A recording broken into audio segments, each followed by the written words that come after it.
Hello दोस्तों। कल हमने शुरू किया था राजस्थान का विभाजन। हमने यहाँ तक पढ़ लिया था कल पश्चिमी मरुस्थलीय प्रदेश। आज हम देखेंगे पश्चिमी मरुस्थलीय प्रदेश में क्या क्या है। पश्चिमी मरुस्थलीय प्रदेश 7,000 वर्ष पूर्व राजस्थान में वनों की उपस्थिति थी, लेकिन अब थार का मरुस्थल है। यानी प्लीस्टोसीन हिमयुग का काल 7,000 वर्ष पूर्व। थार मरुस्थल का सर्वाधिक विस्तार भारत में है। यह भारत के पंजाब, हरियाणा, राजस्थान, गुजरात में फैला हुआ है। संपूर्ण थार मरुस्थल 62% अकेले राजस्थान में है। राजस्थान में मरुस्थलीय जिले 16 है: गंगानगर, हनुमानगढ़, बीकानेर, चूरू, झुंझुनू, सीकर, जैसलमेर, जोधपुर, फलोदी, बाड़मेर, बालोतरा, ब्यावर, पाली, नागौर, डीडवाना कुचामन और जालौर।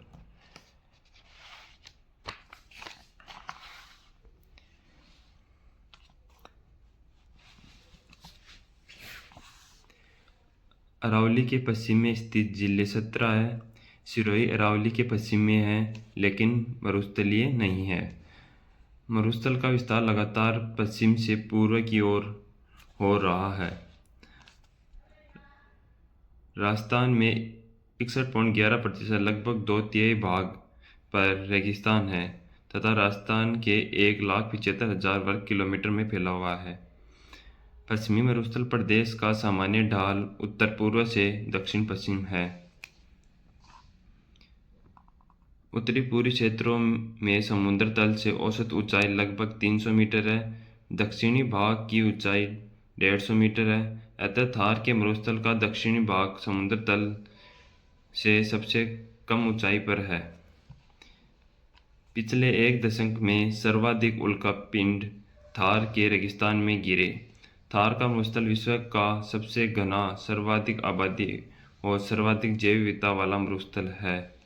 यह ग्रेट पैलियो आर्कटिक अफ्रीकी मरुस्थल का पूरी भाग है। थार का मरुस्थल यहाँ अवसादी चट्टानें पाई जाती है, जिनमें कोयला और पेट्रोल पाया जाता है।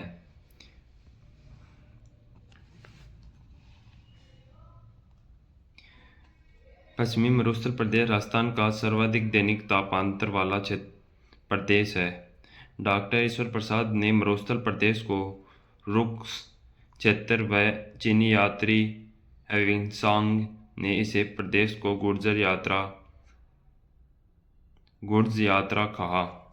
रेगिस्तान का आगे बढ़ना, मरुस्थल का विस्तार, मरुस्थलीकरण या रेगिस्तान का मार्च कहलाता है। इसके लिए नाचना गांव जैसलमेर प्रसिद्ध है। 50 सेमी वर्षा रेखा राजस्थान को 2 समान भाग में विभाजित करती है। यहाँ वर्षा रेखा मरुस्थलीय प्रदेश की पूरी सीमा, अरावली की पश्चिमी सीमा का निर्धारण करती है। पश्चिमी मरुस्थल प्रदेश को 2 भागों में बांटा गया है: शुष्क प्रदेश, अर्धशुष्क प्रदेश। शुष्क प्रदेश, इसमें जिले आते हैं बीकानेर, जैसलमेर, फलोदी, बाड़मेर, बालोतरा। वर्षा 0 से 25 सेमी। सम जैसलमेर, वनस्पति रहित न्यूनतम वर्षा वाला स्थान। लाठी सीरीज, जैसलमेर में पोखरण से मोहनगढ़ तक 80 किलोमीटर लंबी पृथ्वी के अंदर बहती मीठे पानी की जलधारा लाठी सीरीज कहलाती है। 2007 में काजरी के वैज्ञानिकों ने खोजी। इसे भूगर्भीय जलपट्टी या लाठी सीरीज कहते हैं। इसमें सेवन, दामन, करड, स्वादिष्ट घास मिलती है। करड पशुओं के लिए पौष्टिक होती है, ये दूध बढ़ाती है पशुओं में। चंदन नलकूप, लाठी सीरीज के पास जैसलमेर में मीठे पानी का नलकूप। इसे थार का घड़ा भी कहते हैं। इसका मूल नाम था चौहान। जुरासिक युग की चट्टानें जैसलमेर बाड़मेर में मिलती है। आकलवुड फॉसिल पार्क का इसका उदाहरण है। आकलवुड फॉसिल पार्क जैसलमेर में इसका उदाहरण है। आकलिया national wood fossil park Jaisalmer में 18 करोड़ वर्ष पूर्व कास्ट डिवाइसम मौजूद है।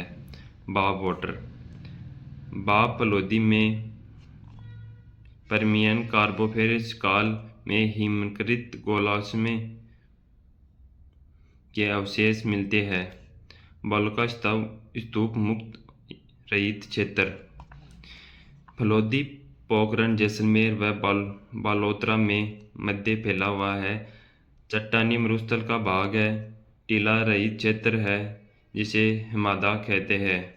पश्चिमी मरुस्थल का 41.50% भाग है।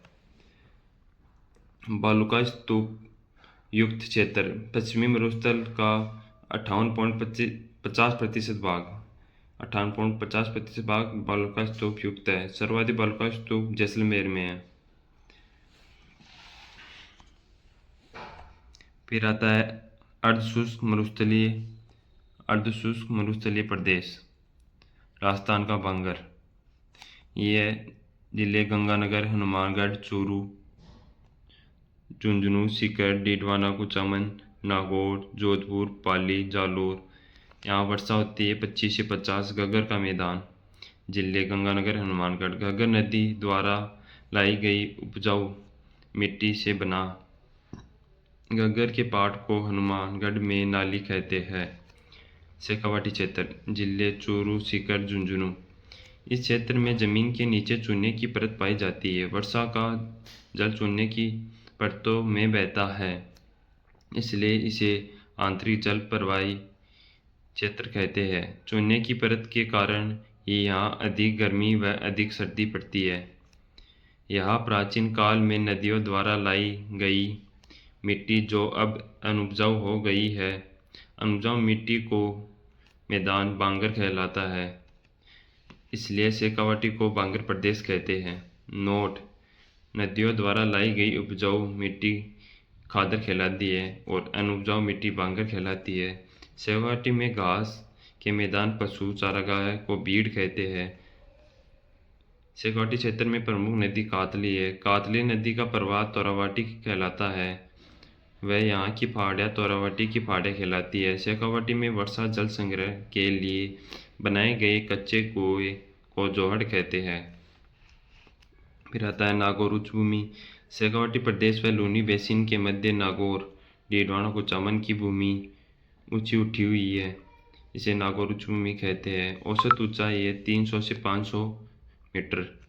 इस क्षेत्र में सर्वाधिक खारे पानी की झील सांबर, डीडवाना, कुचामन है। नागौर व अजमेर के जल में फ्लोराइड होने के कारण फ्लोरोसिस रोग हो जाता है, जिससे दांत पीले होना, पीठ झुक जाना, व्यक्तियों के कुबड़ निकल आना की समस्या है, इसलिए इसे कुबड़ पट्टी या बांका पट्टी, हाथ बेल्ट कहा जाता है। जायल से पुष्कर तक ये क्षेत्र सर्वाधिक प्रभावित है।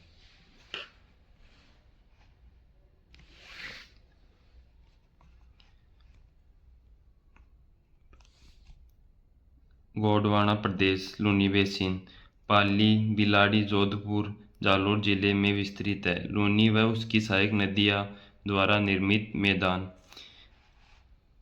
इसे लूनी बेसिन या लूनी जोवाई बेसिन कहते हैं। छप्पन की पहाड़ियाँ। मोकलसर गांव बालोतरा से सिवाना तक 11 किलोमीटर लंबी 56 पहाड़ियों का समूह है। इसमें ग्रेनाइट पाया जाता है। नाकोड़ा पर्वत बालोतरा पर जैन धर्म का पार्श्वनाथ मंदिर बना है, जिसे नाकोड़ा भैरव कहते हैं। 56 की पहाड़ियों में पीपलूद बालोतरा में हल्देश्वर महादेव मंदिर है। पीपलूद बालोतरा को रेगिस्तान का माउंट आबू या राजस्थान का लघु माउंट आबू कहते हैं। संदेड़ा ब्यावर में सर्पाकार पहाड़ियाँ चट्टानें मौजूद है। मालानी आग्नेय शैल समूह है।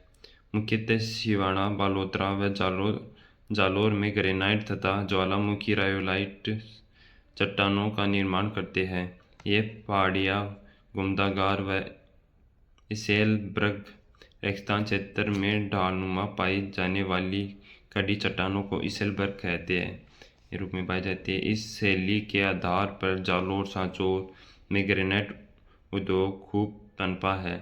आबू पर्वत भी मुख्य ग्रेनाइट बनता है। आज के लिए इतना ही। Thank you.